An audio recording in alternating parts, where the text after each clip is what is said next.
Yes, mukwano nakwaniriza ku Faali TV UG. Essaawa eno njingiddewo n'amawulire ga Lwasa ne Diana Nabatanzi. Ababiri bano baagalana era babiri wamu, Lwasa ne Diana Nabatanzi. Wabula bano baali baayawukana ebbanga eriyise. Diana Nabatanzi ne Lwasa yafunayo ekiwala ekijuujulu era ekipya. Wabula olunaku olwali wabaddewo amawulire agayitaayita Lwasa bamukutte ne Diana Nabatanzi era bano babakwatidde mu bwenzi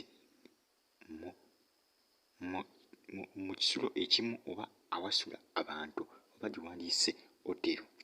Diana Nabatanzi ne Lwasa babadde mu mukwano ogw'ekimmemmette, wabula nga ebbanga eriyise waliwo amawulire agaali gayitaayita nga galaga nga bano bwe baali baawukanye era nga bwe balengera mu kifaananyi Lwasa Events ne Kiana Kiwala ekyo kye badde batulengeza awo emabega era ne baagalana.